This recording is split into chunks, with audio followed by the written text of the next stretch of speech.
Hello, mysterious person behind the screen, and welcome back after a hiatus to another commentary with me and Isaac. How's that for a slice of fried gold?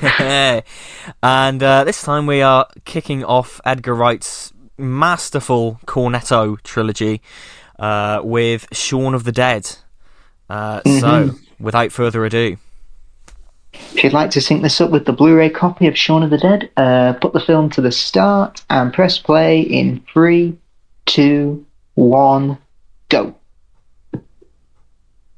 So I think, out of all the Cornetto films, I think this is the one I quote the most. It's probably filled with the most quotable lines. Not that the other two don't have quotable lines, but I think this just has the most, I think. Yeah, for sure. I think this is probably the one I watch the most. It's so comfy. It's such an easy watch for me.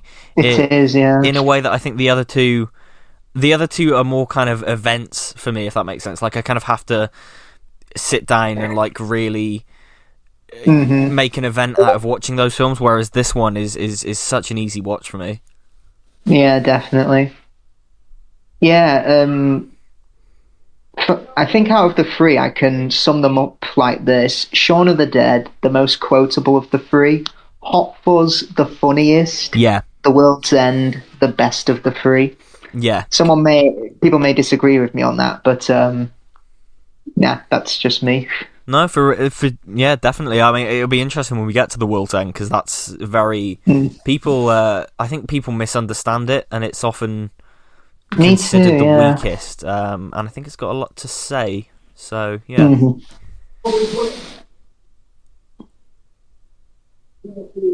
Oh, ITV2, when they show this, the edits are a bit weird, because they edit out Ed saying cunt, so he just says, "Can I get any of you fucks a drink?" Oh, yeah. Because they use that fuck when he's on the machine going, fuck. And it's really not. I hate it when TV make edits to swear, and it's like watching a really bad YTP. Yeah, oh god, exactly.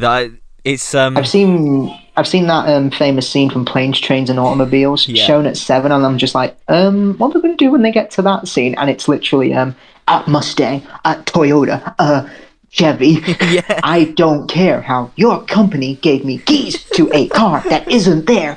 Oh, it's like, I think Matthew Buck was talking about it on Twitter. Like, it's become a yearly tradition where you get either Channel 4 or Channel 5 trying their hand at editing that scene from Planes, Trains and Automobiles.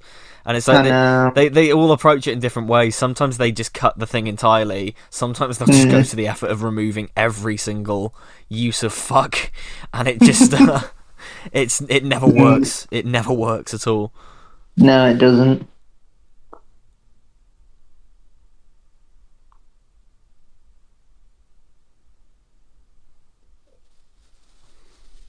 It's great watching these because you. Today, just want to say, as of recording this, according to Simon Pegg, today should be Gary King from The World's End's birthday. I saw this earlier, yeah. 50th birthday, cool. I think, yeah. That's really cool. Yeah, no, it's interesting watching this because you can absolutely watch any of these films on their own without having seen the other two, but watching them in order as a trilogy is such a satisfying experience because you just pick up on little things that are paid off by the third one, and recurring characters or recurring actors, sorry. Yeah. Because the funny thing is, with Shaun's character in this, it's basically about a boy becoming a man, because he's not living his life, he's just surviving. And the funny thing is, if you look at Nicholas Angel and Gary King, they're like the extreme ends of each other. Like, if Shaun went down one path or the other. Yeah, exactly. Yeah. If Shaun became more dedicated to his life, he'd be a workaholic like Nicholas Angel. If he spent every night in the Winchester, he'd become like Gary King. Exactly, yeah. No, it's really cleverly done. It's well, Shaun of the Dead is the odd one out because it's the only one as of 2022 not to have a Bond actor in it. Oh yeah, that's true. Yeah, that's very true. Oh, Peter Serafinowicz next James Bond. Please. Yes, do it. No, it's cool. I keep forgetting it was Darth Maul. Yeah.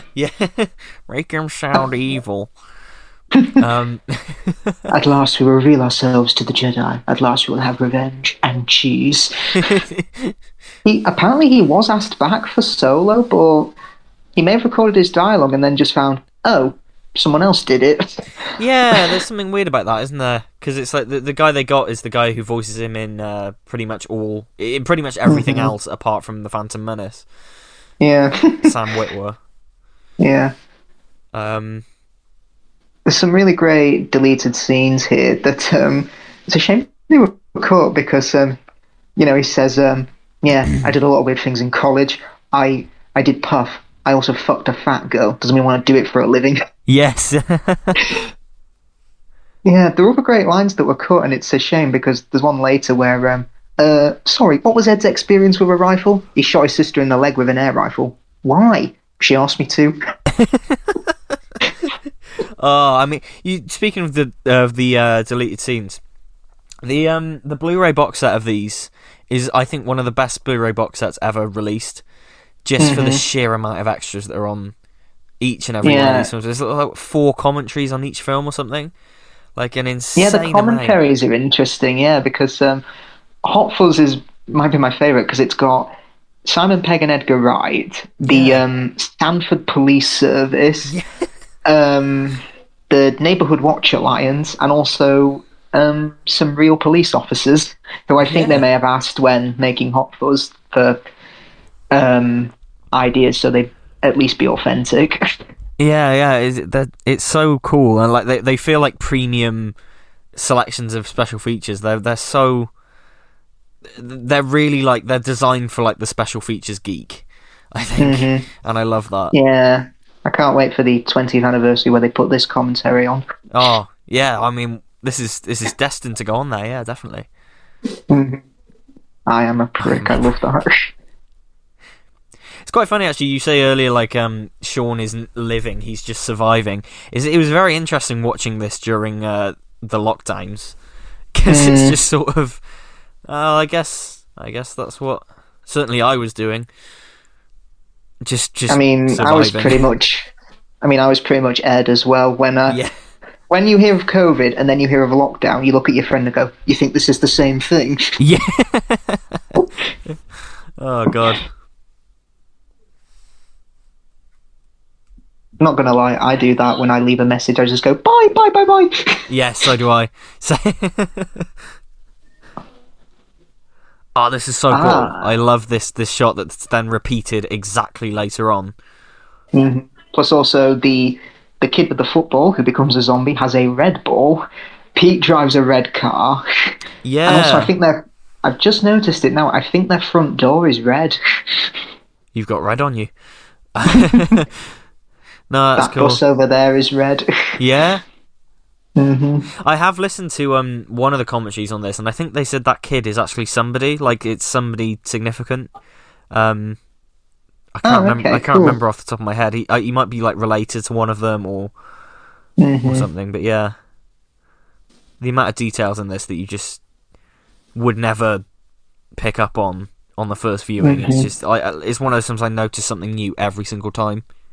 Yeah, and the first act of this, it's so eerily similar to the early days of the pandemic where we didn't know what was happening, but we're still going about our lives as normal. Oh God! And we'd look at papers like disease virus breaks out, and we're just like, yeah, whatever. Yeah, that's it. That's exactly what I mean. Like, it's just so. It was so eerie watching this because it's just like, oh, this is actually. You can take the zombies out, but this is actually happening. Yeah. And here we have Rafe Spall. Looking. Yeah, he lost a lot of weight for Hot Fuzz. Right? He looks so different. Yeah, he's Timothy Spall's son, isn't he? He is, yeah. Alright, mate. He nearly got the Doctor Who gig as well. He was. Really? He was. I think it was when they were casting for the 12th Doctor. Cool. Yeah, he was like right there. I think it was it was really close down to the wire between him and Capaldi. Oh, nice. Or at least he was very heavily in the running anyway. But yeah, he's spoken about that before. Nice, and he's in every Cornetto film as well. Yes, he is. He's one of the Andes in Hot Fuzz, yeah. And I think he's a house buyer in the opening of The World's End. Yes, I think he is. Yeah. No. I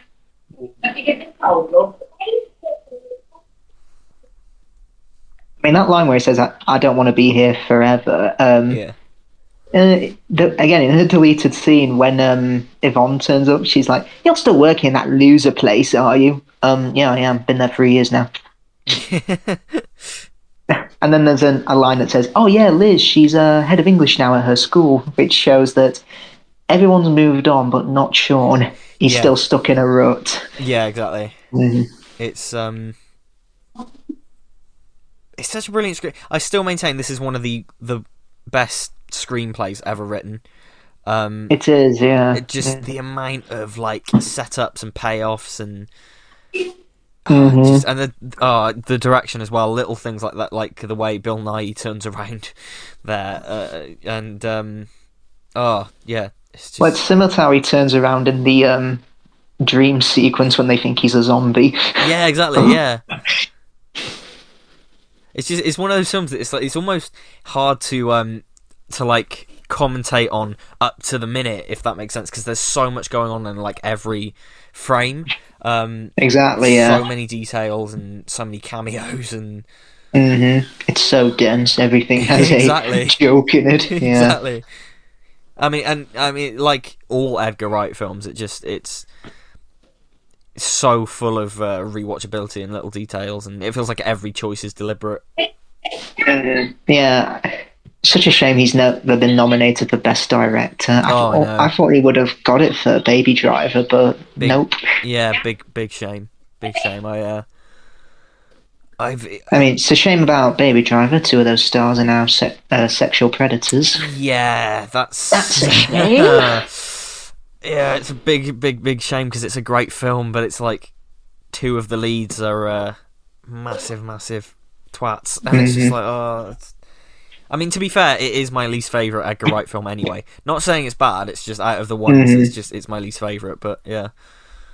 It is, yeah. That I've never watched an Edgar Wright film that I've not enjoyed. Yeah. I actually love how Edgar Wright's a huge Superman 3 fan. Oh yeah, he's spoken about it before, hasn't he? Yeah.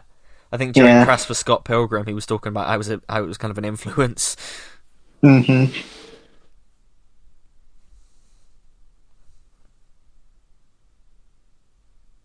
It is interesting actually how this is kind of his career kind of came full circle recently, because recently we had Last Night in Soho, which is obviously very heavily drenched in the London scenery, and it's based in London. Mm-hmm. And, this obviously his first big film is so. Yeah, I've not seen that yet. Oh, have you not seen it? It's no. Definitely. As soon as you get a chance, definitely do, because it is. It's interesting actually, because a lot of people didn't like it. It was quite divisive, but I really enjoyed it. I thought it was great. Mm-hmm. Oh, it's Jessica Hines. Yes, yeah. Or I think Jessica Stevenson, as she was known at some point. Because this is a bit of a reunion for the Spaced lot. Because obviously before this, her and Simon Pegg and Edgar Wright and Nick Frost and everyone worked on Spaced.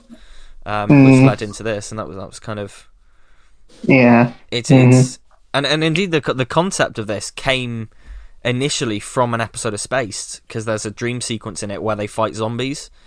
And that little 2-minute section of the episode was kind of a big blueprint for this. So now apparently this guy on the Indian restaurant was is Edgar Wright doing an Indian accent. Oh, is it? But, yeah, it's him going, sorry, just give it with the less table. But I can tell now listening to it. Yeah, hello, cheese. I can tell, yeah. Wait, was that full cheese you said?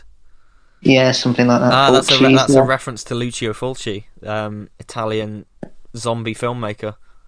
Okay. I never Well, caught there's that before. there's a line that's Ed says when he says, "We're coming to get you, Barbara." Isn't that from Night of the Living Night of the Living Dead? Dead, yeah, that's from Night of the Living Dead, and then I mean the title is a big old reference to Dawn of the Dead, obviously. Yeah, I mean, my cousin's a huge zombie fan. He has a DVD box set of all the George A. Romero zombie films, and this Christmas just gone, he asked me to get him the recent 4K release of Dawn of the Dead, the original. Yes, I have that 4K release. It's how I first watched the film. It's because I've seen the first two. I've seen Night of the Living Dead and Dawn of the Dead. The rest of them is they're so like it's weird how complex the timelines are. Like there's so many of them that are like unofficial sequels directed by George A. Romero. It's mad. So but yeah, I do Dawn of the Dead especially. I really loved. It's all set inside a shopping mall.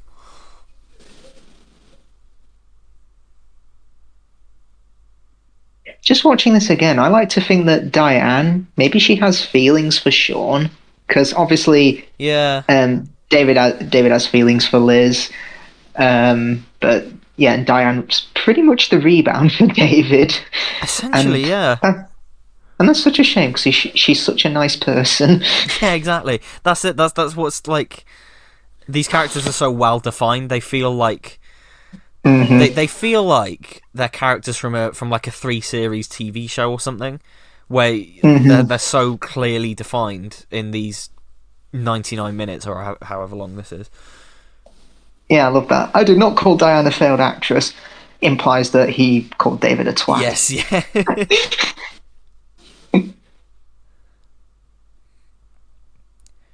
Of course, so much of this is like a who's who of like British sitcom stars from the 90s and 2000s. Yeah. Pretty much, yeah. I mean, Lucy Davis was obviously The Office. Who plays David? I forgot his name. Dylan Moran. That's him. Dylan Moran was Black Books. Martin Freeman. And I love when he takes off his glasses and says, "Your 9 lives are up." He's loving this. I know. He's It's like a classic movie villain. He's such a I hateable think character. your time's up. Someone made a meme. If COVID was a person, and you point to David. Yeah. Well, speaking To be of honest, COVID, I've said it's the penguin from The Wrong Trousers. If COVID was a thing. Yeah, that's true. Oh no, it's speaking of COVID, did you see during I think the first lockdown the little sketch that Simon Pegg and Yeah, Nick that Frost was did? really nice of It them. was really cool, yeah. I mean, this line Liz is about to say, don't do something soon. I'm going to end up like every one of those sad old fuckers wondering what the hell happened. Yeah. My first job was a waiter in like a bar, and that's why I left. Yeah, I'm gonna end up like every one of those sad old fuckers wondering what the hell happened. Oh, honestly, like so much of this film is like so relatable to just getting stuck in a rut. It's just like it. You just get like Liz's perspective so much. I think in a way that like I didn't when I first watched this, but it's just yeah.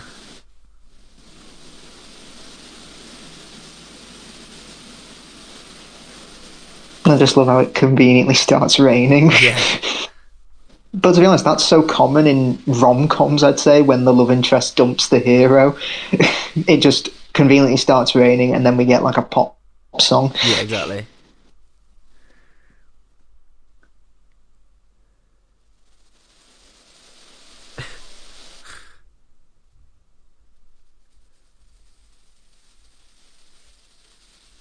Ed is about to predict the whole film here. Listen, Yeah. We'll have a Bloody Mary to start. Stagger back here for some shots.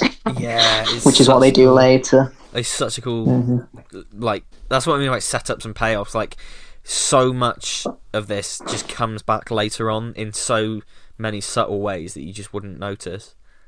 Mm-hmm.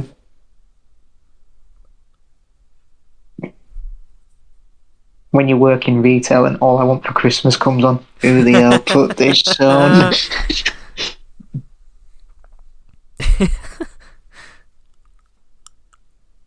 Oh, I was actually lucky because when I was in retail, like, we didn't have the music license in the shop, so we couldn't play music, and it was just like, yeah, I can't imagine hearing all those songs on repeat for like 8 hours a day, 7 hours a day.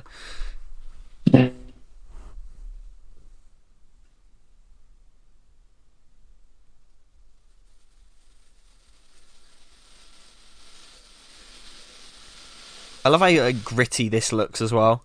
Like, it's a really, like, honestly, scrappy. So many pubs look like this. Yeah. If you've ever been to a British pub, they all look just really gritty and gnarly. Oh god, especially at night, like, it's depressing when it's like a dead pub at night. Well, I'm just going to say, the landlords must be pretty generous if they're allowing them to smoke inside. Well, this was before the smoking ban, wasn't it? Oh, right, yeah, I okay. think the smoking ban was in, like, 2009, I want to say. 2008, maybe, so I think this was still allowed at the time, but yeah. Funnily enough, Shameless made a joke about that, because Series 6 came out in 2009, and it opens with an empty pub, which is not typical of a Shameless episode. Everyone's outside because they can't smoke in. Landlord eventually says, "All right, you can smoke inside." Yeah. Oh, that's really cool, actually. Because I remember it as a kid. It was quite a big thing, and I remember a lot of, like, shows around the time started referencing it.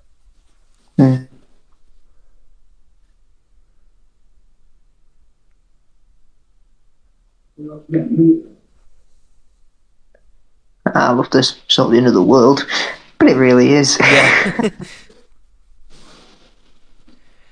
I love that silhouette as well, like, of the zombie. And also, there is earlier on in the film, during the first act, when Shaun is, like, looking at the TV or just, like, looking out the window, he's getting ever so closer to figuring out, hey, what's going on here? But then life brings him back by saying, "Oh, you've got to get flowers for Mum. You've got to book a table for Liz." I mean, I just realised then when he was talking to Yvonne, I think there was a person in a car being resuscitated or something like that. Yeah, he's just having a rich conversation with Yvonne. There's probably, like, so many, because obviously there's the obvious ones that the film kind of shoves in your face, but there's so many little ones like that as well, of just people collapsing, that you just, could easily miss.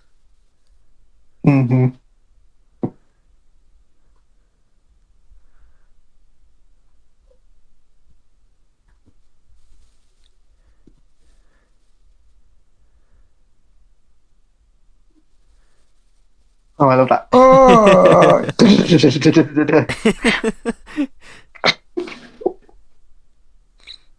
I like to just ignore it as well. Yeah. A guy in the street just going, "Oh, whatever." Again, I come back to how gritty this whole thing looks. It captures that feeling of, like, early hours of the morning, like, deserted street. It's just...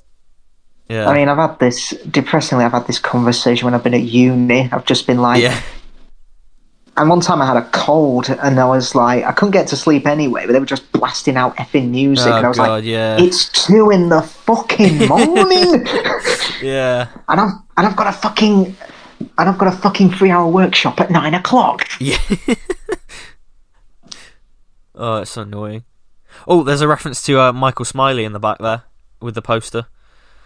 Oh, okay, it says cool. Shaun Smiley Riley, and I think is Michael Smiley in all. I think Michael Smiley's in all 3 of these as well. I don't know if I think he's in The World's End, but I can't remember him being in Hot Fuzz or this. He is in this. He does make a cameo in this as an extra. Okay. But yeah, I can't remember in Hot Fuzz, but yeah, he's definitely in. Because in this, actually, he plays his character from Spaced, but turned into a zombie. Like, he wears the same costume. So yeah. Go and live in the shed, you thick fuck. Again, foreshadowing the ending. Yeah, exactly. It's so cool. And the setup of Pete getting bitten as well. You think, oh, it's nothing. He just got mugged on the way home from work. oh wait, this is a zombie film. Yeah, exactly.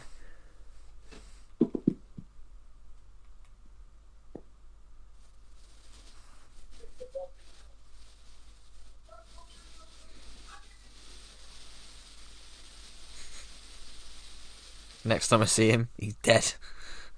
I mean, I had something quite worse happen to me at uni. Not leaving the front door open, someone had left the fucking oven. Someone left the fucking oven on all night. Oh, I was just God. like, you do know that? Yeah, I was like, you do know the oven was on last night. Bloody hell.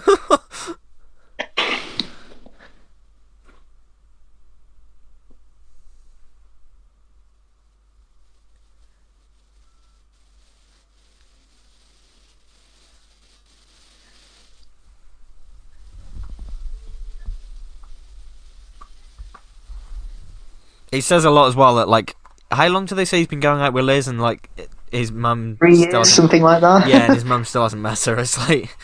Yeah, wow.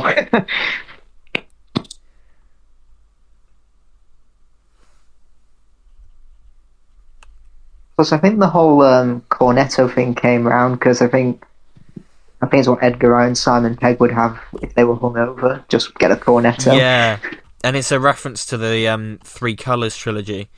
I can't remember the guy's name who directed it, but they're very famous, like, art house films. And I think they came in the press tour for Hot Fuzz.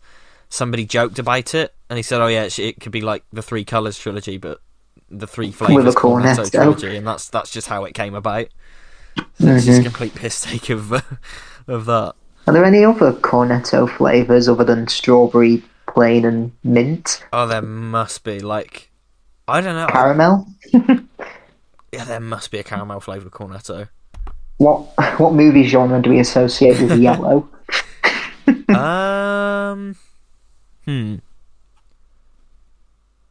That's a good question. I'm trying to think about that now. Because we've got horror for red, action for blue, green for sci-fi. Yeah. I don't know. What could we have? Superhero? Yeah, maybe superhero. I mean, because they're always like, everyone's always saying, "Oh, can we get another Cornetto film, please?" And it's like, well, what genre would they? I mean, superhero, yeah, but that's kind of an extension of action, isn't it? Which they've already done in Hot Fuzz. It is, yeah. Oh yeah, I love that. About 15p, when you see the Nelson zombie later, he's got his arm out, asking, basically wanting his change.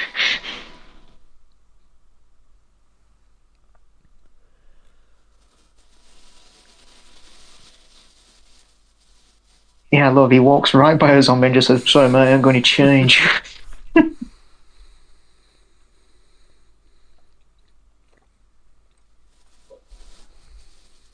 And if you look down the road here, yeah, it's there. You can see the one-armed groom who comes in later. God, he must be slow. Because wasn't he in the shop earlier as well? I think so. Yeah, I think he was behind Shaun the day before. Yeah, buying something. I love this thing with the TV. It's so clever.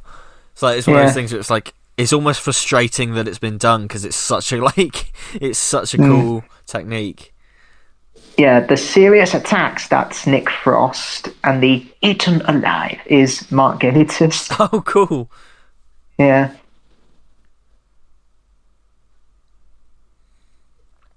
Then excited to have us with you.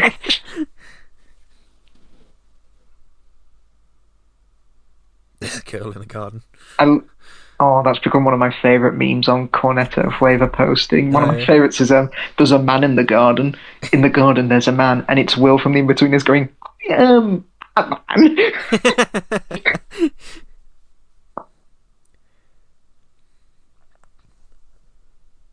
I really want to live in that alternate universe where Matt Smith was cast as Will Mackenzie. Yeah, that would have been interesting. Maybe we would have got Simon Bird as the 11th Doctor.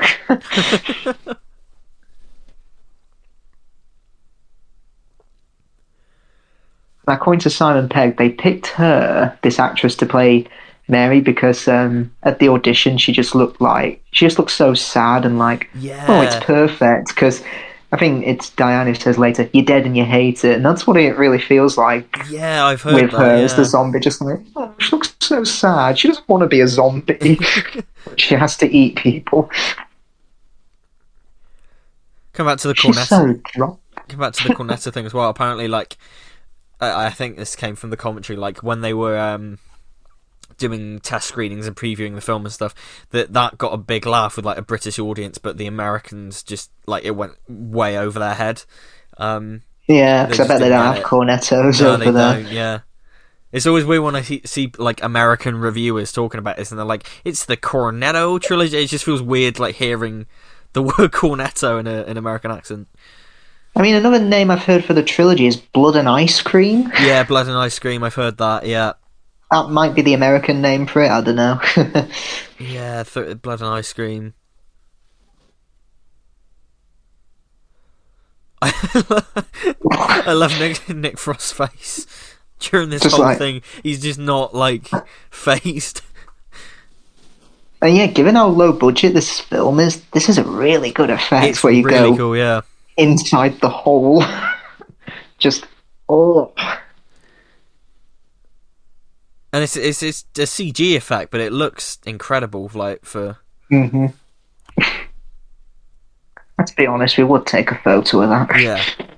We'd be like, "Hey guys, zombie girl in my garden. She's got a hole in her stomach. I'm putting this on Insta."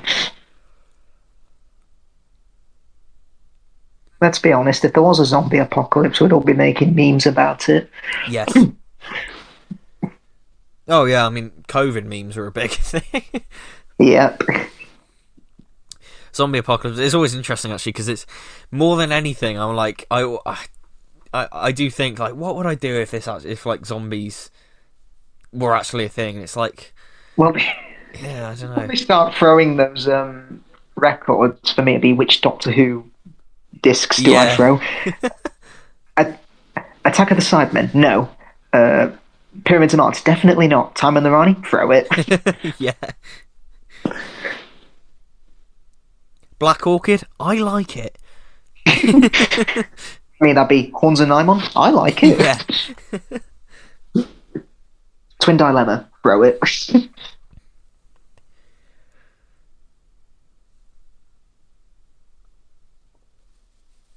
Of course, because that's quite like real time as well, isn't it? If you think where that one-armed zombie was before. Yeah, he's got an arm off. Stating the obvious. That guy is an actual amputee, I think, isn't he? I think it's been said before. I think so, yeah. Yeah. Mm-hmm.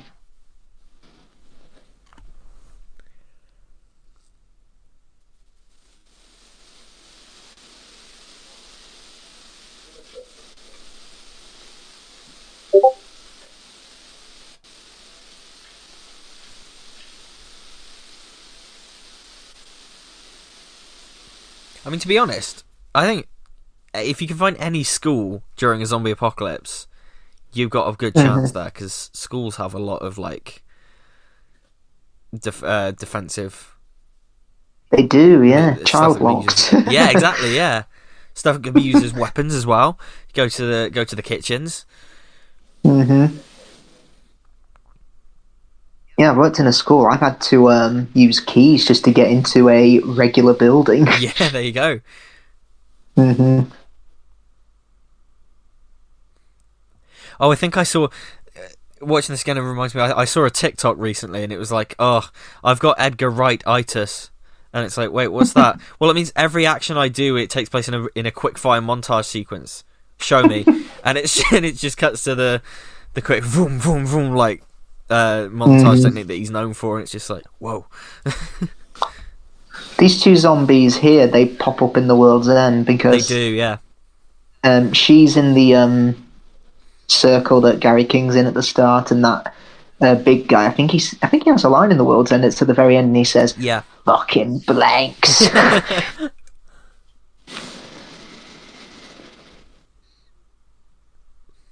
That'd be me as well. Now some of these are limited edition. Yeah.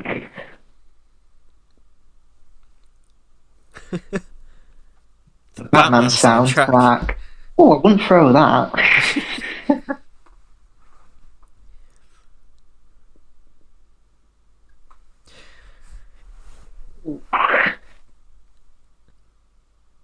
I mean, they really should be throwing it like a frisbee, so if it aims for the Yeah. head, it might cut it clean off.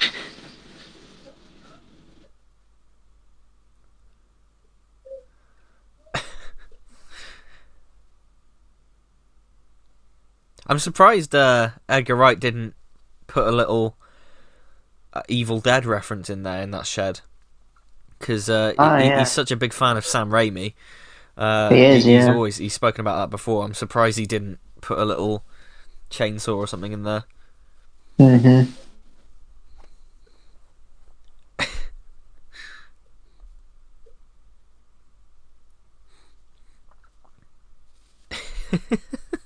I love that. Just cuts them having a cup of tea. Yeah. It's so British. You've got red on you.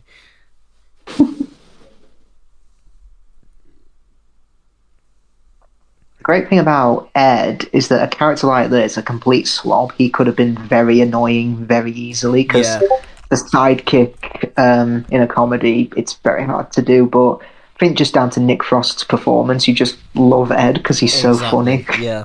And it's a difficult he's got the attitude of, no fucks given. Yeah, it's a difficult thing to pull off, because he's such a twat. Like he fucks up everything, and he just does not care about You still anyone. like him. Yeah. You still feel sad when he turns into a zombie at the end. Yeah, exactly. You're still shouting when he's bitten.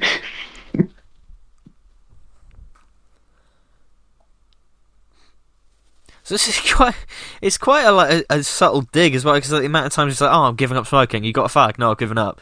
And it's just like the amount of times people actually say, oh, I'm giving up, and very rarely do people actually do that. Mm-hmm. It's quite a subtle bit of commentary. Mm-hmm.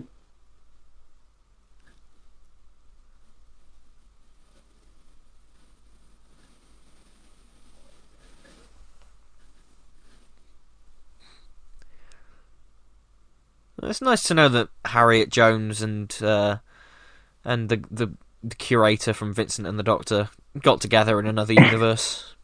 Yep. And Harriet Jones is the editor's mum. Yes, yes. Well, funnily enough, and Bill Nighy was considered. Yep. Bill Nighy was considered for the Ninth Doctor. He was, yeah. Mm.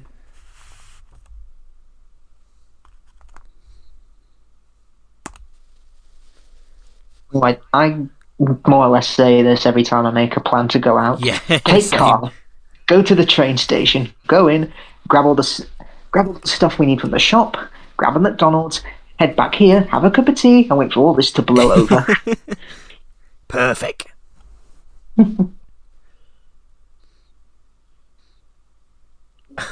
All right, gay.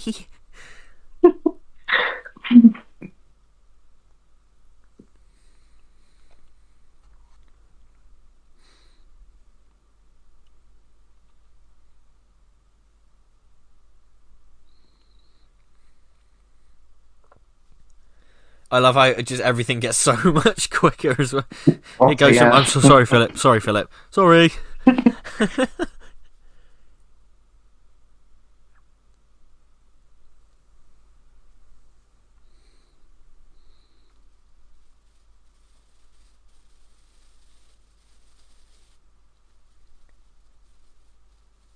Whenever there's an apocalypse, people do tend to go to a big shopping centre because concrete walls, metal gates. Well, there you go. That's what Dawn of the Dead's about. You ever seen Eight-Legged Freaks? No, but I've heard many things. That's honestly a really nice B movie. It's basically about giant spiders drink toxic waste. You can guess what happens. They start attacking the town, and they all say, "Let's go to the mall," and even a character questions it, like, "Why the mall?" And they're like, "Oh, concrete walls, metal gates, supplies." Mm-hmm. Yeah, there's also a really nice joke in there. They hear banging on the door. A guy goes, "What exactly is that?" And someone else goes, "Spider-Man." Oh, that's cool.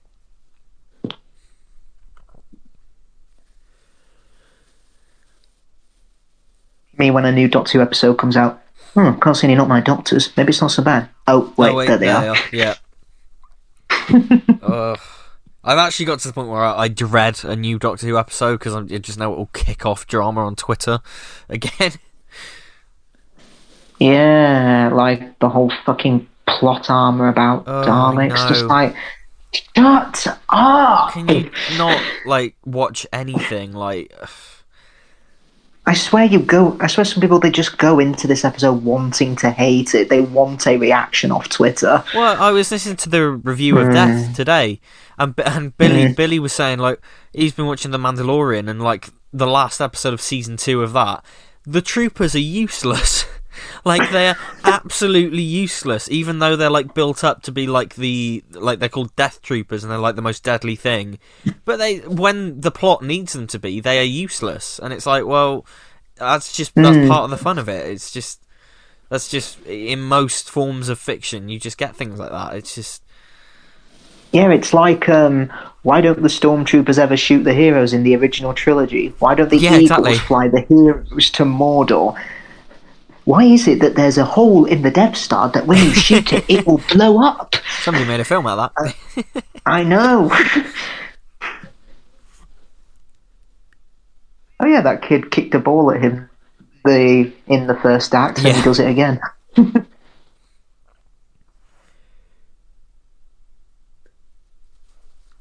Yeah, the whole plot armor thing just pissed me off. I mean, it happened with War of the Sontarans as well. I'm like, It's a 10-second scene of characters running down a corridor or a street and the Sontarans don't hit him. Just like, suspend your exactly. It's not real. And with that, and it was just like, I do agree it's a bit silly, but at the same time, I laughed at it. Like, it's just, it's just a funny, good old Doctor Who. But like, people were saying, this is why Chibnall is bad, and it's like, really? It's like... And I'm just, I'm just like, I'm just looking for the positives. I'm just like, well, if that's all the criticism this episode's got, it must be good. Exactly, yeah.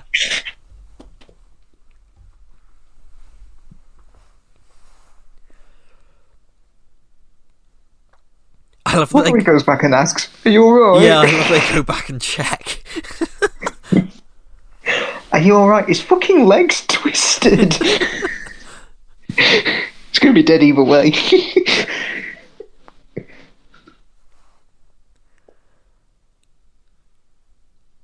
Oh, thank God for that. I think the thing is, like, these films often, like, they ruin comedies for me because the amount of effort that's put into these films, in the direction, in the writing, in the performances, like... You know, major studio comedies, sometimes they just, like, not even half the effort that's put in.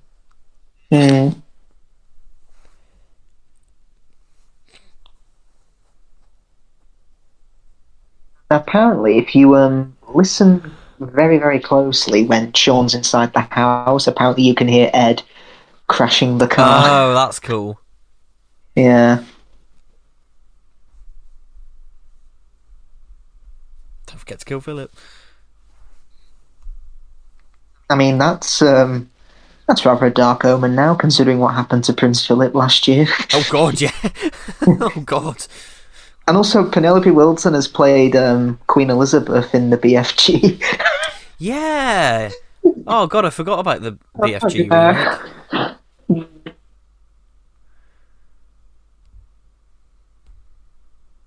Bill Nighy's in every Cornetto film, I just realised as well, yeah. Yeah, he is, yeah. But it's funny, his roles in each film, they seem to get smaller, because by the third film, it's just his voice. Yeah. Where if you look at Martin Freeman, his role tends to get bigger. Yes, because he's in this. He doesn't have a line in this film, but Hot Fuzz, he's like in the opening and end, just saying, "Hello, Nicholas, how's the hand?" Yeah. By the words, he's a main character.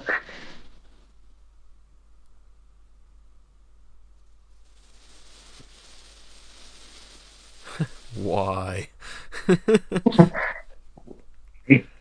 We're done now. I'm not sure why this became a meme. The whole "It's okay, Barbara. I ran it under a cold tap." Is it just the delivery of it? Oh, I mean, how Bill Nye says it? I think so, and the fact that it's like the amount of times at school, in primary school especially, it was like, "Oh, miss, I've chopped my hand off. Never mind, run it under a cold tap and a wet paper towel." And it's like, yeah. Not gonna lie, we have said that in school before. Yeah. Like, let's just accept. We say, get a tissue. Let's run it under a cold tap. Yeah.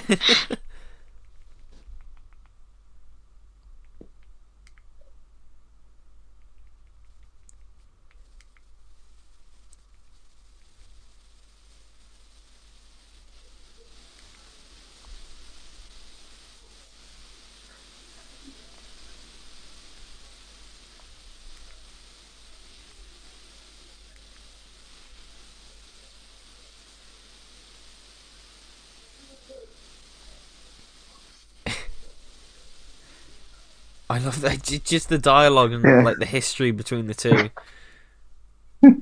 Yeah. It's so well done. Oh, he says motherfucker, and then when she says, and then he says sorry, mother. It's almost like he's about to say it again. Yeah. Mum.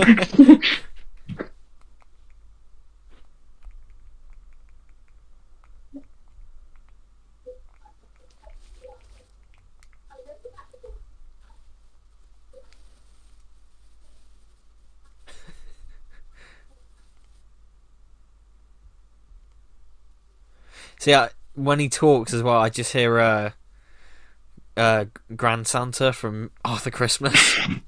Yeah, I watched that at Christmas. Yeah. So great. Baubles, an elf. My camera.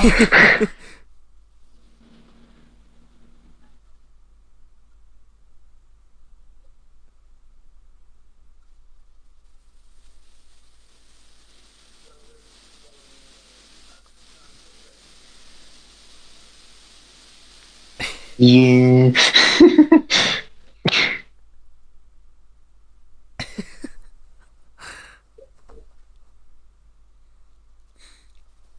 Bite of the King's Head.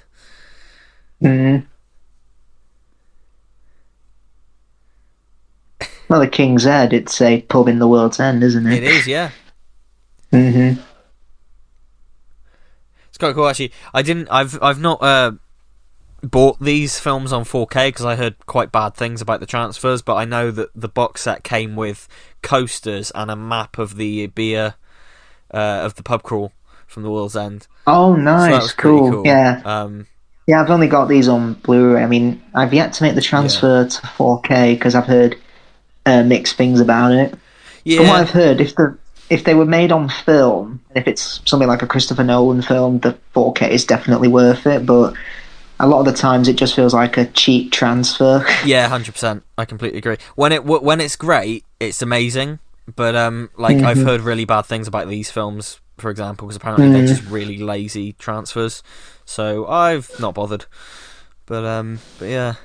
Well, I've heard for some films they've started doing new restorations for Blu-ray, because I know the Middle-earth saga, for its 20th anniversary, it did get a new Blu-ray release, and also a couple of years ago Terminator 2 obviously got the new release on Blu-ray. Yeah. So, and Scream did as well last year because it turned 25.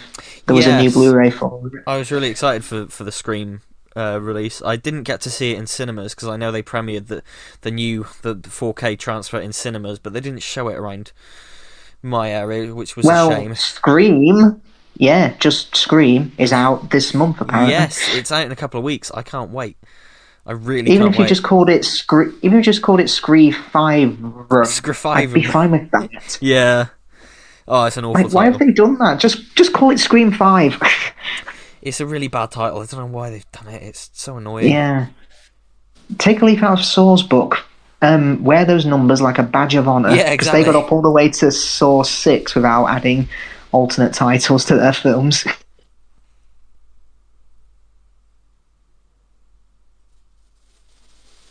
No, I can't wait for the new Scream though. It should be a lot of fun.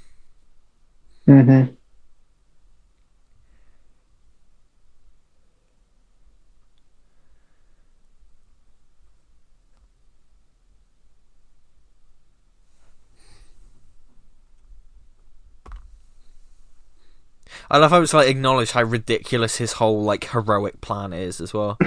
It's completely. It's even David says later, how can you put your faith in a man who thinks a lockdown and a night out are in the same location? Yeah, yeah, exactly. Mm-hmm. Apparently, David Walliams was considered for David. I heard that. Yeah. Yeah. I don't think he would be the right choice. Is in this. Yeah.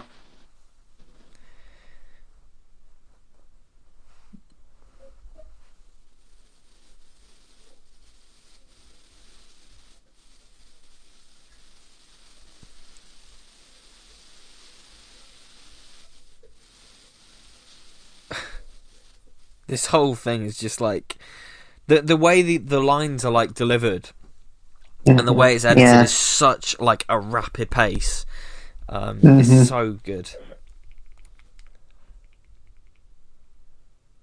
I mean, there's one line from David that I do relate to. You know, I don't see the point of owning a car in London. Yeah. Yeah. If I ever live there, no point of owning a car. No. Yeah. Definitely. Just use the tube. It's cheap and fast. Yeah. Exactly.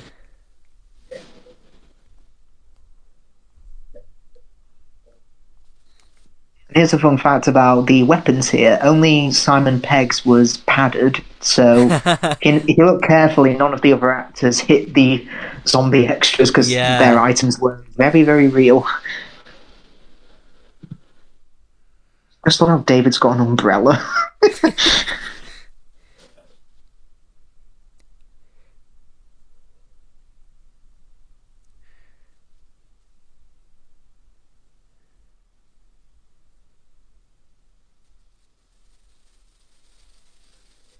Oh, he's cancelled.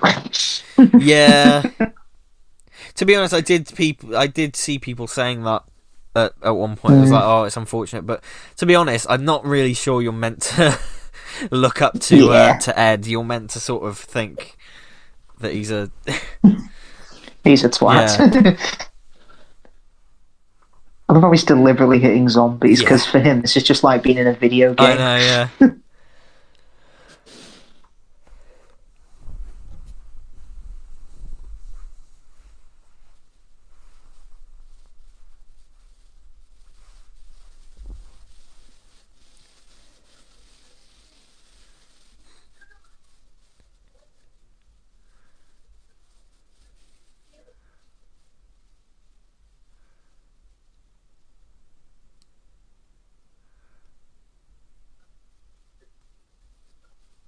Dogs can't look up. I forget about that every time I.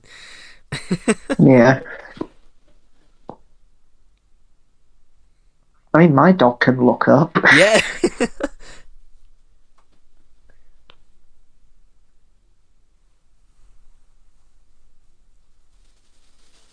I love the line later. There's nothing of the man you loved in that car. When he becomes a zombie, turns off the music. Yeah.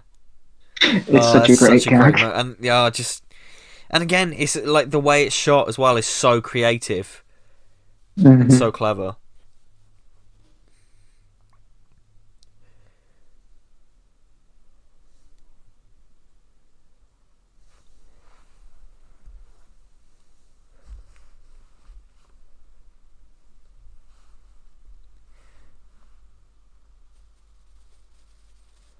And it's like it's genuinely quite well written drama as well. Yeah, because the great thing about this speech is that it's not just parodying the whole hero is given motivational speech, because it actually does work. Because later on, Shaun does start taking leadership, and even has his fill of Ed when he says, "What are you doing, you stupid moron? I'm not gonna let you fuck things up, not today." Yeah, and saying, the one thing that will redeem mankind is cooperation. Taking charge of using the gun and things like that. Yeah. Again, what Shaun is missing in life is motivation, because he's just surviving. He's not living. Exactly. Yeah.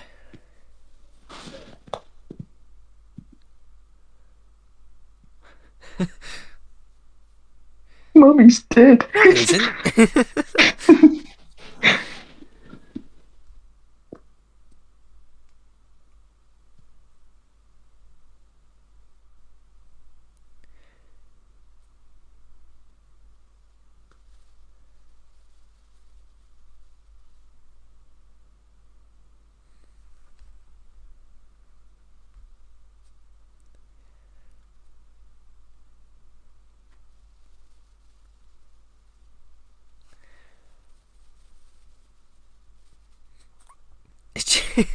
There is nothing of the man you knew in there. Turns off the radio.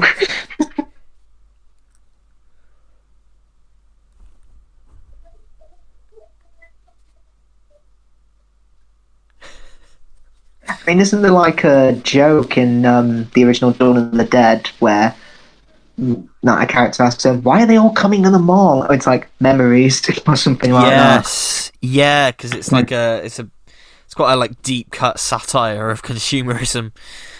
Yeah, everyone becomes mindless zombies looking for things to buy and feed on. God, that film's good. Such a good film. Yeah.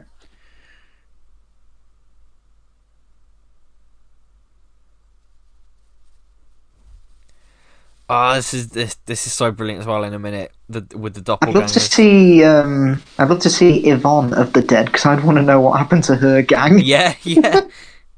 Let's follow these guys.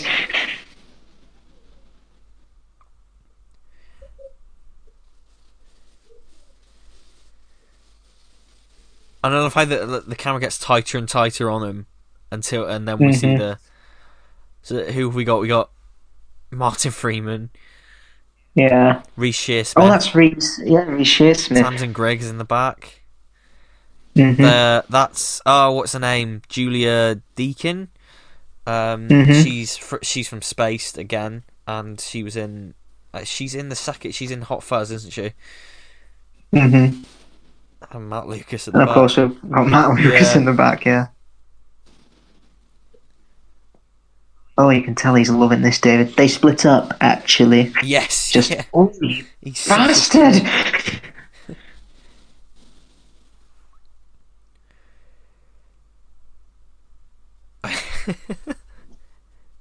There's a deleted scene where she says, "Shaun, isn't the Winchester that way?"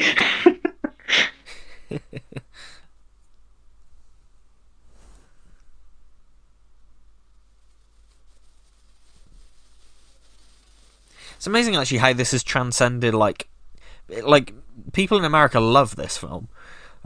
It's amazing really how that's kind of because it is so British. Like it's I mean, it's kind of like Doctor Who, Wallace and Gromit. The key to it is its Britishness. That's why it's so popular.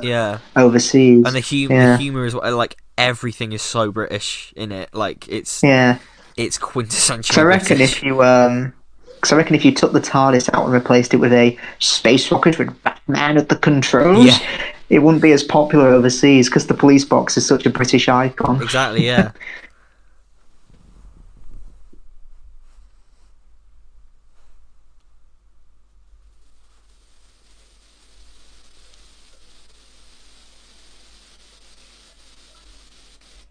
Yeah, they're about to impersonate a zombie here. From what I've heard, apparently this wouldn't work in a zombie apocalypse because zombies can smell the living. Yes, something they can like that. Sense, yeah, I think. So you can't just go down the street and go.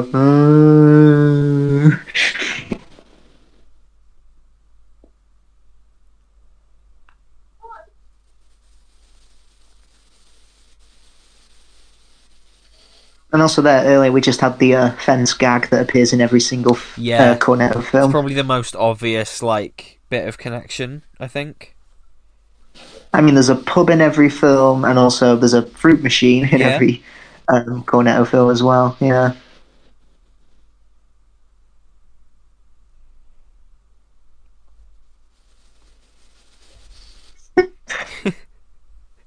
Before he tries to be inventive, but they're just like, no, stab him.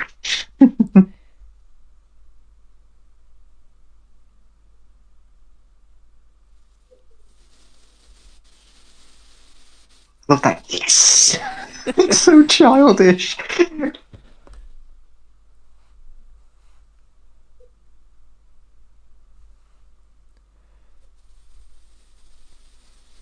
It's such a.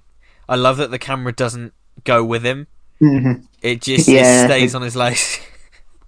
It's all in the reaction to lots. Yeah.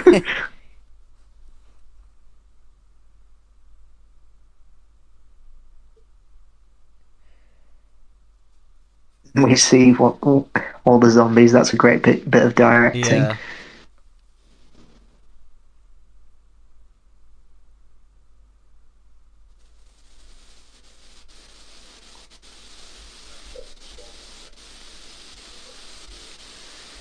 It's great. It's a great bit of character that it's like that. She, she's a drama teacher, and it's like that's. She's gonna teach them all how to be zombies. Yeah. Okay, let's warm up. She's so much like a drama teacher. That's the thing. She plays it so well. To be honest, that would be me because I've done drama teaching. Oh yeah, yeah. In a zombie apocalypse, I'd get us to be like, okay, we're going to pretend to be zombies. Let's warm up.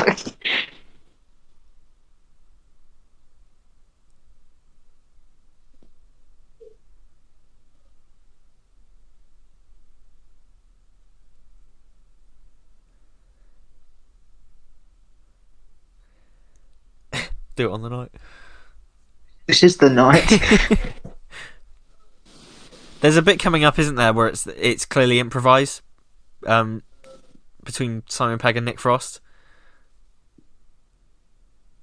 Yeah, I think it's when Ed does his first crack at the zombie thing, and like it's clearly genuine laughter. Mm-hmm.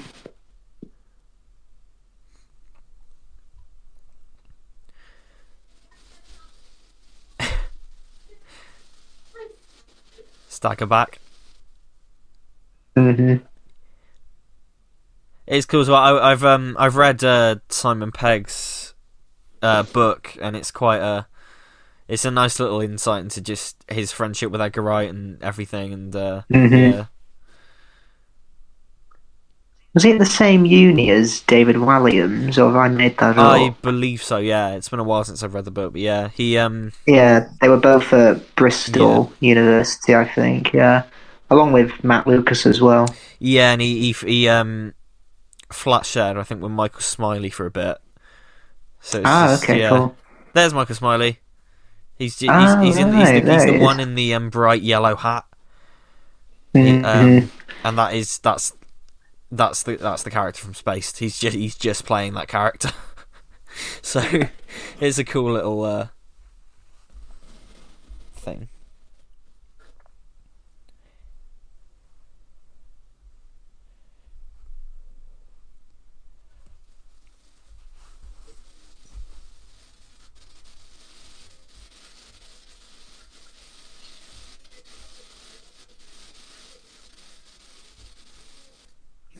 Just 2 seconds. Yeah. The faces are great, but serious.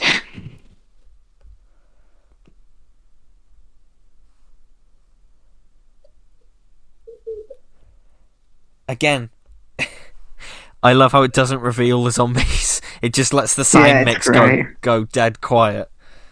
Mm-hmm.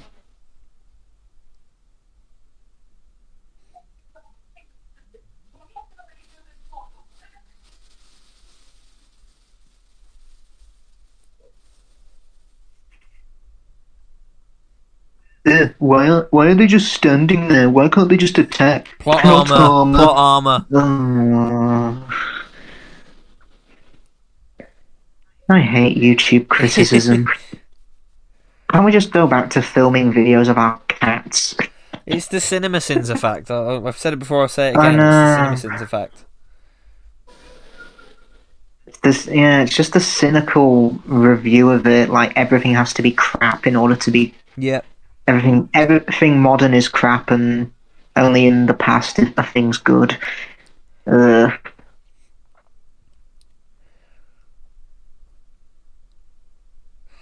I've said it before. There's nothing wrong with CinemaSins on its own. But it's the fact that like people actually take it as serious criticism, and it's like, well, I know certain filmmakers have criticised CinemaSins, saying it's not real criticism, is it? No, it isn't, and I don't think it was ever meant to be. But people have taken it as that. Yeah. Like, I miss when the videos used to be like 2 minutes long, like in the early days, in like when they started. Yeah, now they're like a bloody half-hour long. Yeah. And I think when they were 2 minutes long, it was easier to tell that it was comedy, it was a joke. Yeah, because Oh God, I just said a joke like about the Master's resurrection, the end of time, and then the response I got was like, "Okay, but you're ignoring the fact that this happened Oh, and I this know, happened and this." I'm yeah. like, dude, It's a chill the joke. fuck Yeah. out. It's a joke. You know, you'll find Doctor Who a lot more better if you just don't take it seriously that much. Not everything has to be criticism. Exactly. I started to enjoy everything a lot better when I stopped taking it seriously. Yep.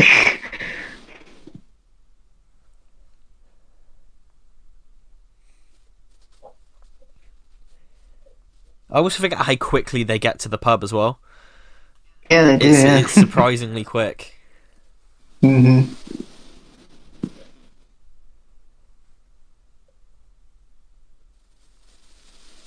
There's a section on the Blu-ray called Plot Holes, which like answers those questions. What happened to Shaun when he led the zombies away? Yeah, And yeah.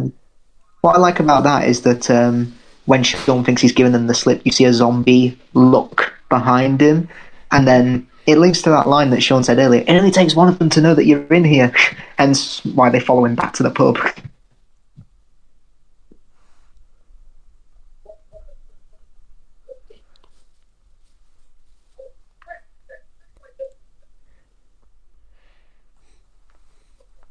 I love how Kate Ashfield plays this. She just Mm-hmm. blows up at him, and you can see the anger and the frustration.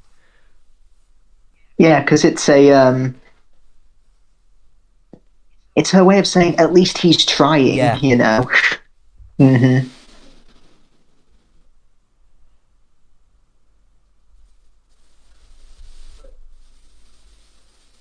I mean, Lucy Davis, who plays Diane, she was in Wonder Woman, wasn't she? She Just was. realised. Yes, Mm. yes. Dylan Moran for the next Bond. I mean, Pierce Brosnan was Irish, so Well, there you go. let Dylan Moran be an Irish Bond.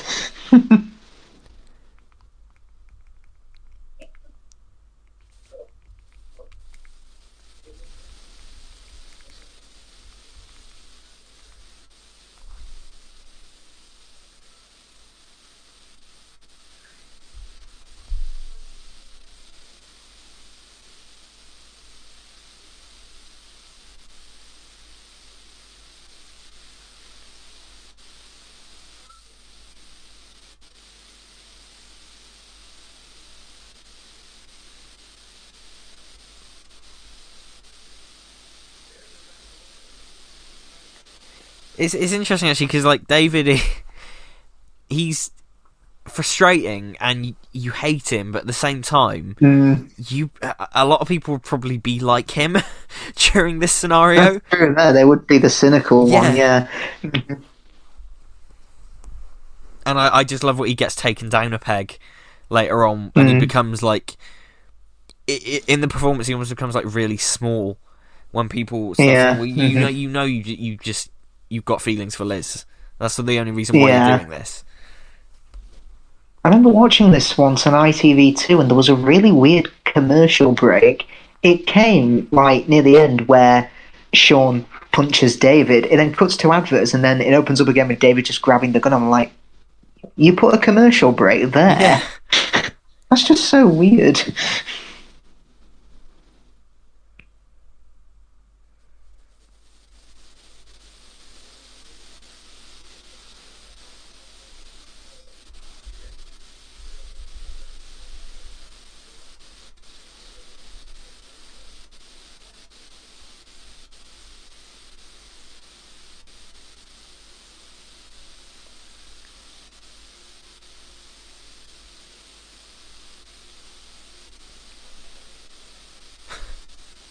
Again, it's such a great bit of direction when he turns the light on. Yeah, it almost looks so like cool. something. Almost looks like something on an old projector, doesn't it?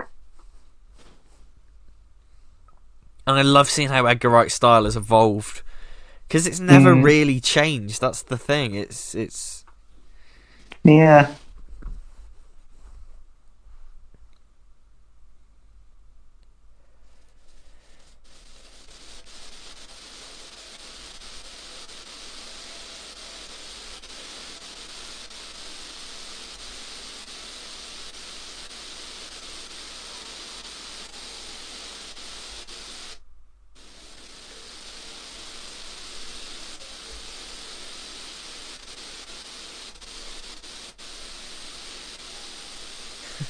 The old E4 logo. Oh yeah. Well, it's all for now. If you've Yeah. got the streaming Yeah. service, yeah. Oh, the streaming service that doesn't work. Yeah, it's. Oh, I remember it. I think it's improved quite a lot because I remember it was quite slow on my phone and it didn't work at all on my laptop. Yeah. But seems to work a lot better now because I did watch It's a Sin on it and suffered no bugs or issues. But yeah, every time I try to watch it, it's like it's 2022 and it still struggles to stream in HD like consistently, and it's just iPlayer's like that sometimes. iPlayer's the got quality a lot will better. just like the quality sometimes it happened when I was watching Doctor Who Flux. The quality would just switch. Like you'd go from high definition to low quality, almost like 240p picture. Yeah.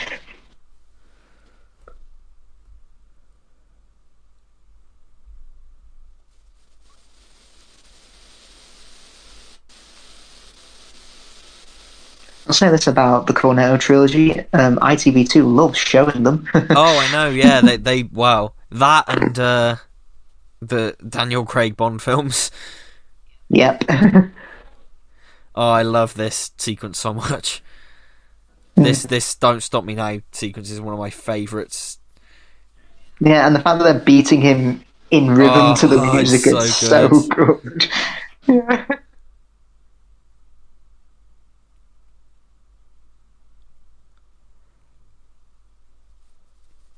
Oh, why'd they just hit him? Just like stab him in the head with it or something like that. Stab him through the eye. Well, plot armor. Yeah. I mean, here's a fun fact. The human eye is about as strong as a grape. Yeah, I've heard this, yes. Yeah, if you can crush a grape, you can actually crush someone's eye. Not making that up. The choreography, it's incredible. It's so good. And I love that they continue to beat it in rhythm as well, like, even when one gets knocked out. Mm-hmm.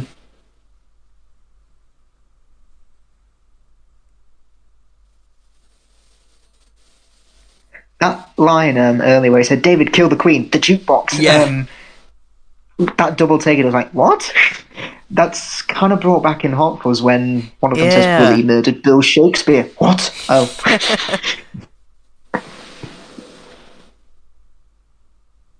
And they start dancing as well.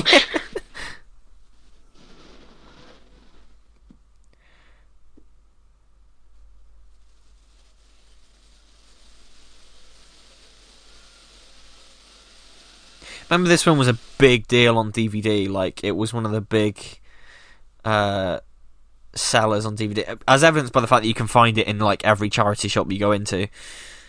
Yep. You can. Oh, I love this. The in the head and the little peek through the fingers. It's so funny.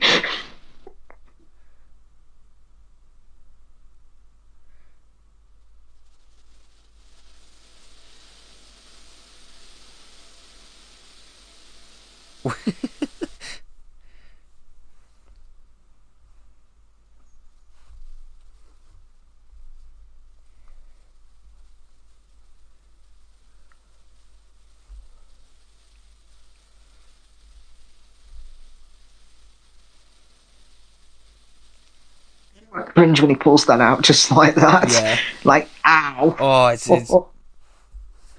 it's grim.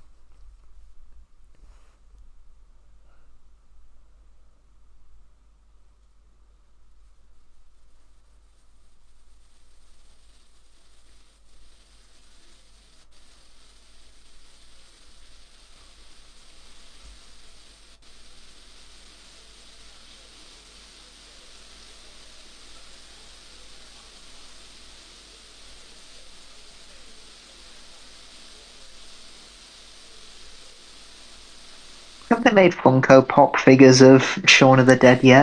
They must have. Yeah, I think they have. Yeah. It's Shaun and Ed are a very popular pairing. Mm-hmm. I mean, I've seen people dress up as them for Halloween now as well.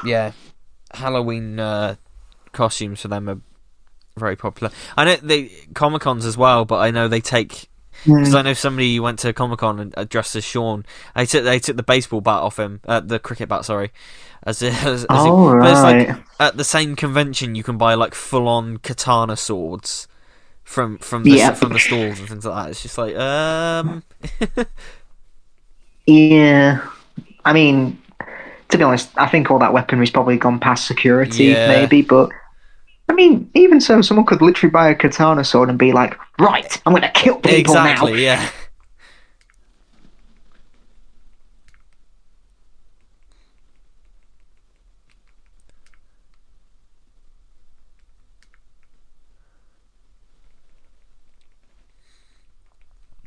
And it's like, for as mad and funny as this is, like the "Don't Stop Me Now" thing as well, and everything, it's like this coming up is like genuinely like sad. Like it's well performed drama, and it's great. Yeah, and it doesn't feel out of place at all. It feels completely natural.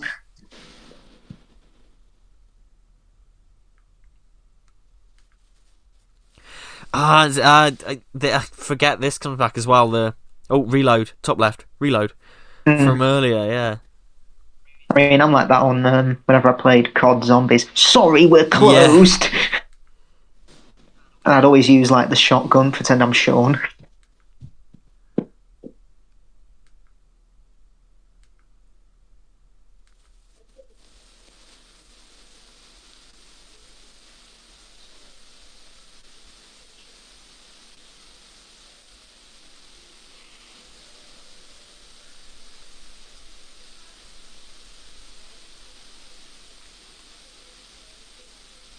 So sad, and it's funny when later on when David says "do it," she starts growling at him. Yeah.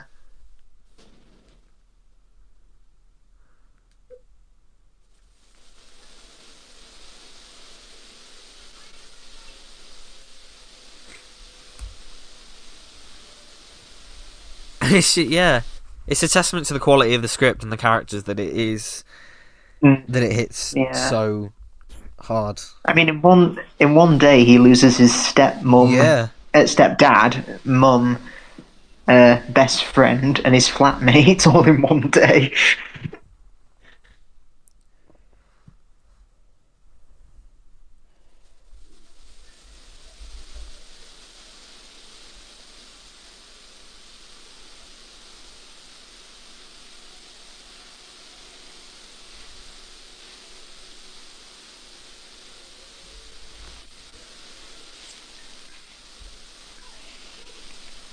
Yeah, like, he just wants to make Shaun suffer. He's just rubbing salt in the wound even further, the bastard. Again, going back to that whole meme, if COVID was a person, it would be him. Exactly.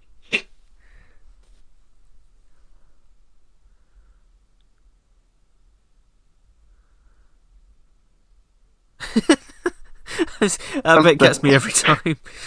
This isn't exactly fair. Thank you.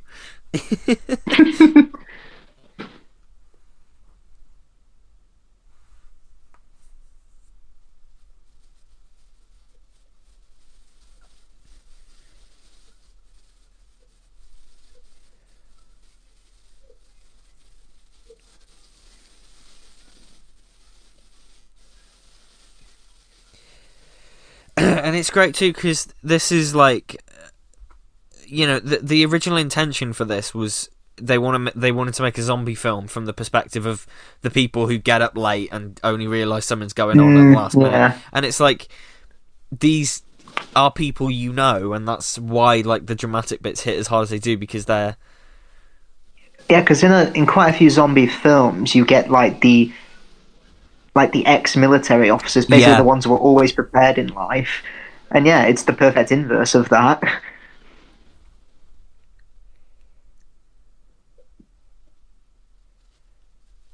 I'm a lecturer, you're a twat.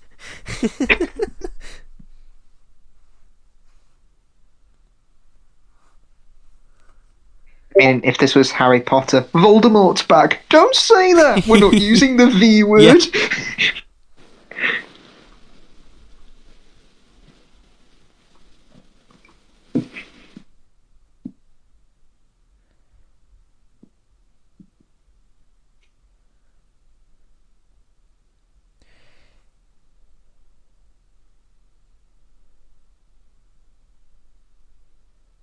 I just read as well, actually.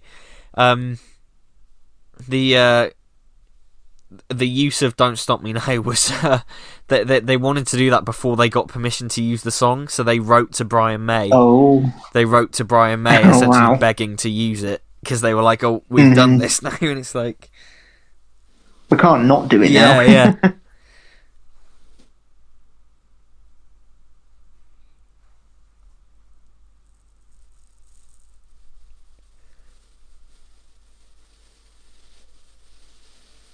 Yeah, because that phase, she's like, "Don't do it," but then when David starts speaking, she starts growling.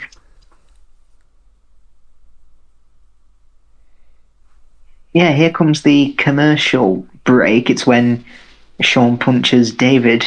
It's just so weird. It just cuts, yeah. I mean, Edgar Wright made that joke when someone said they took Hot Fuzz off Netflix, and he's like, "Oh no, It's not like you can't buy it on Blu-ray, DVD. It's not like ITV2 show it every Sunday." That's it, yeah.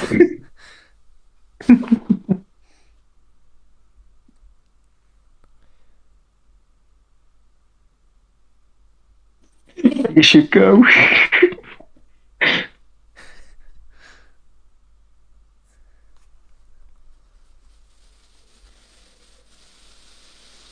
I mean, the plot hole as on the Blu-ray as well tells us what happens to Diane, because she ends up eating her boyfriend's severed leg for 3 days, surviving on that, finding that the army has quarantined the entire area, but she's now living with her aunt. But she at least let Shaun and Liz know that she's still alive.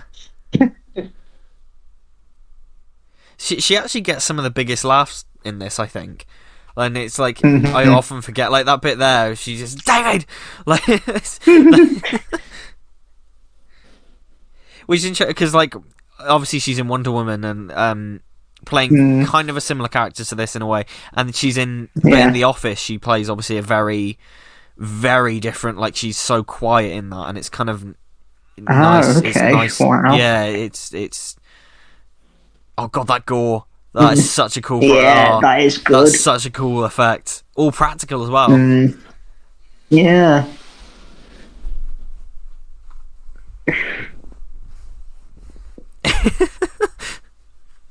Opening that door would be a very silly thing to do, and she just does that anyway.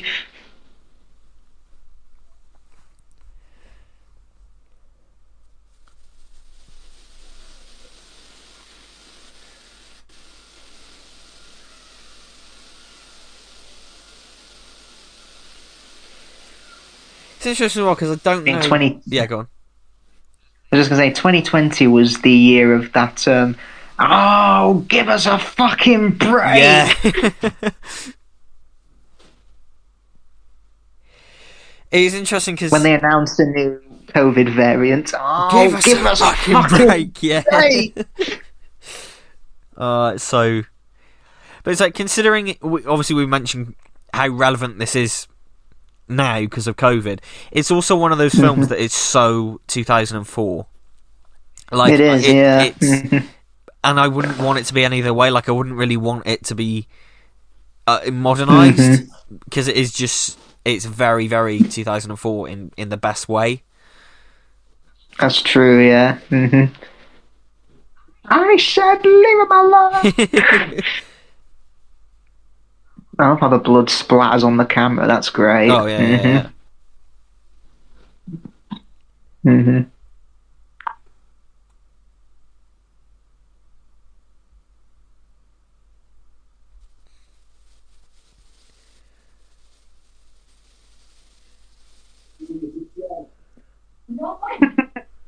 And there's a cut line where I think Ed says, "Get the brandy," or something like that. He passes it to me and says, "Not for me, you tit the bar."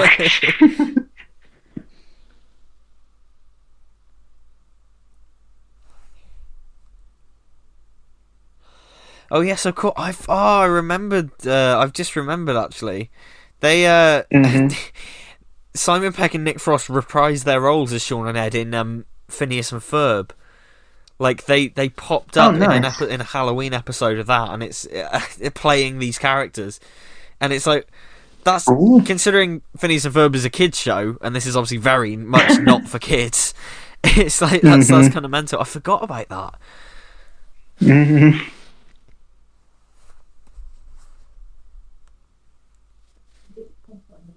And just that line of, there's a barrel hatch that leads into the street. Yeah. Yeah, of course he'd know that, because he spends half his life in the Winchester.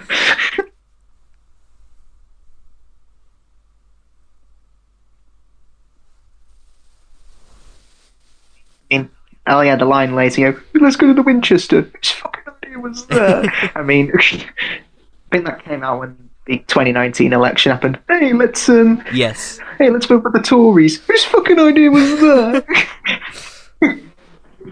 And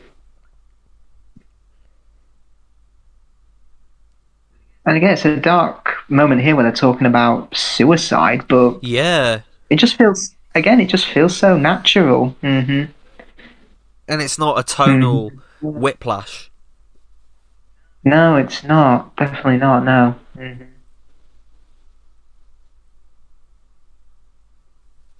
Mm-hmm.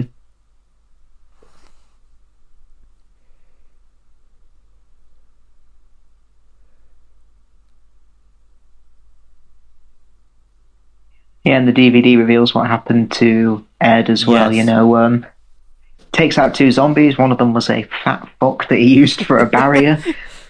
He unfortunately passed away, and then Shaun found him a few weeks later.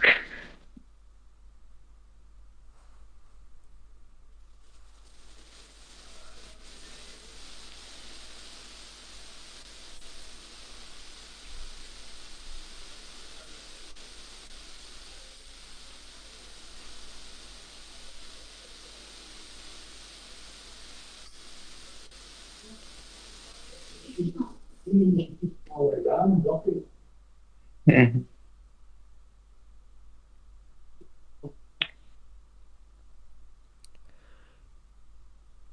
And that's like, it's kind of a funny line, but like the whole, I don't know if I've got it in me to shoot my mum, my flatmate, and my girlfriend on the same day.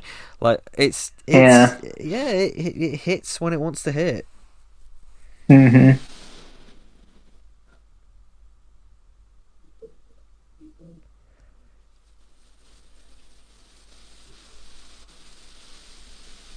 Mm-hmm.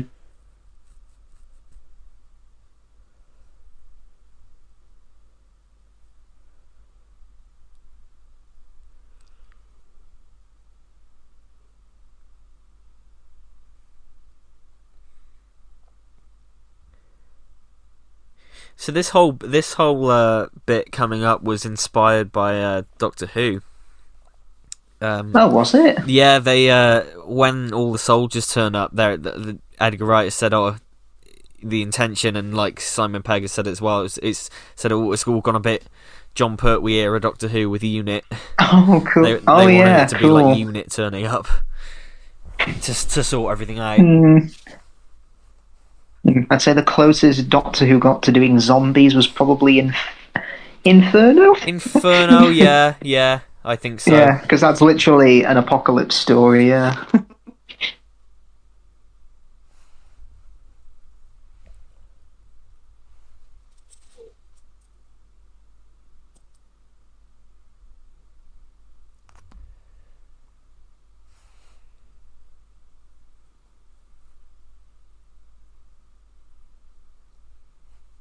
I love how the line comes back when they say, "I love you too, Ed," and he's just like, going. Yeah.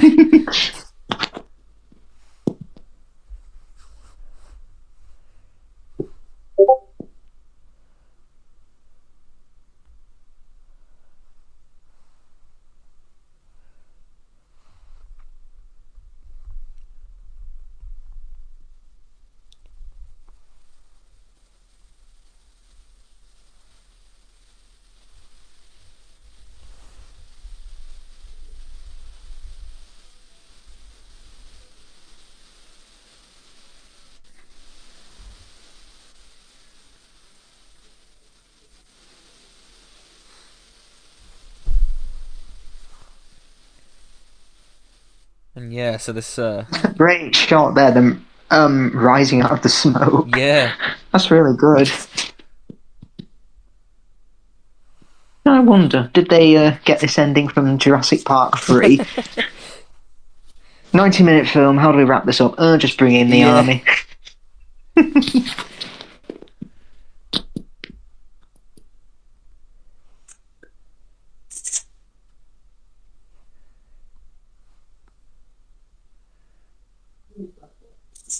Mm-hmm.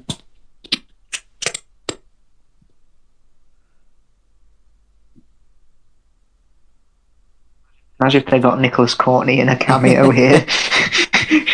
Doing moaning fuckers over there. 5 rounds rapid.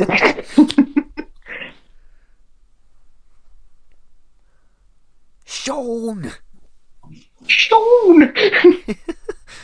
Yeah, again, I'd love to see her story. Yeah, exactly. Oh, yeah, are they implying that her gang didn't survive?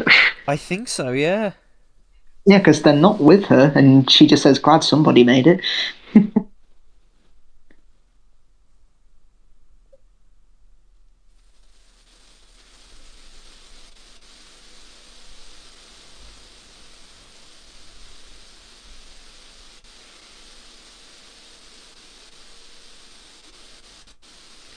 And then this as well, like the fact that they got bloody Coldplay to come in and do this thing, and apparently that's Rob Brydon doing that zombies from hell. Is it? I think so, yeah. So yeah, a lot of those shots are like taken directly from like Dawn of the Dead and Night of the Living Dead, like the silhouetted zombies as well. They're a direct kind of tribute. Mm-hmm. And Vernon Kay as well, Christ. Mm-hmm. Talking about their work. And it's like, this is kind of, and again, it's a pretty biting satire. It's kind of yeah, they put them to work in the most demeaning jobs possible and humiliate them. And they're there for entertainment and humiliation, and it's quite sad in a way. Mm-hmm.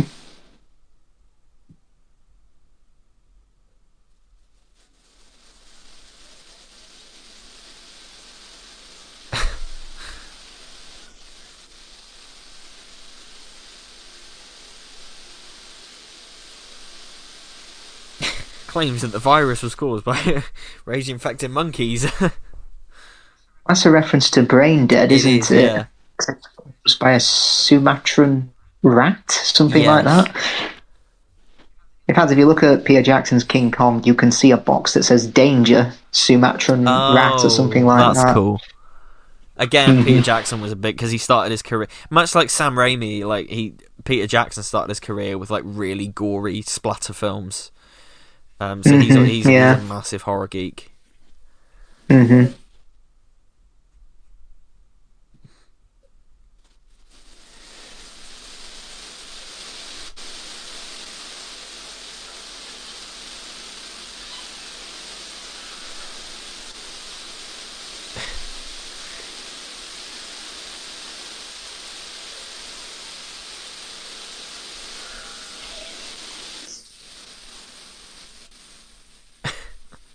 It's such a brilliant ending. It's just... Yeah, both playing video games together.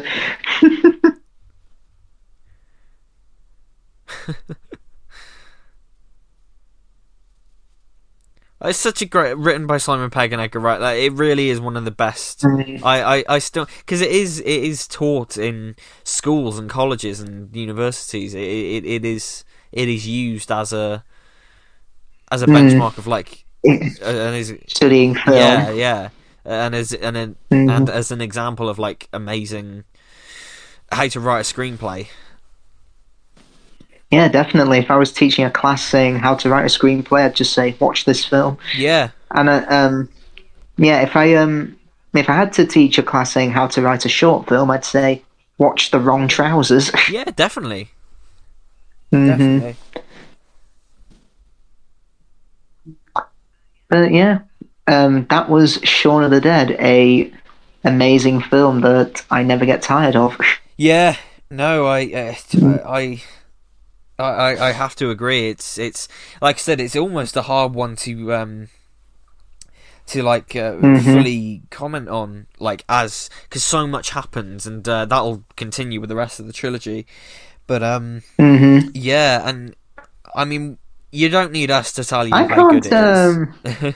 Yeah, and I can't really imagine anyone hating the Cornetto trilogy, because I know there's some people like, like Hot for Shaun of the Dead. I don't care for those films, but I just can't imagine anyone outright saying, "Oh, they're horrible, they're worst movies ever," or whatever you want to say to get likes on YouTube. But I can't imagine anyone saying that. Well, exactly, and like even if you don't enjoy them, like anyone saying that is ridiculous, because the level of quality in the filmmaking and the way and the writing is just too high.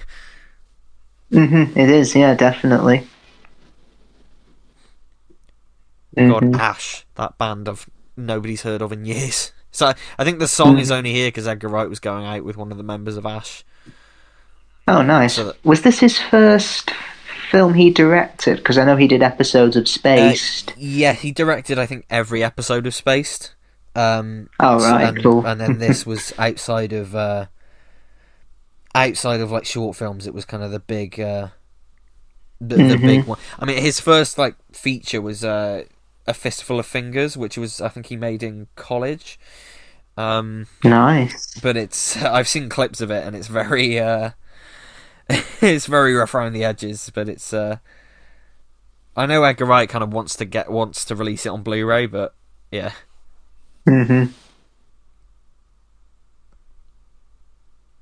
But it's interesting, like, how much praise this gets from like people in the industry as well, because like Tarantino loves it, and he loves the whole trilogy, doesn't he? But it's is George A. Romero still alive, or is he dead? I believe he's passed away.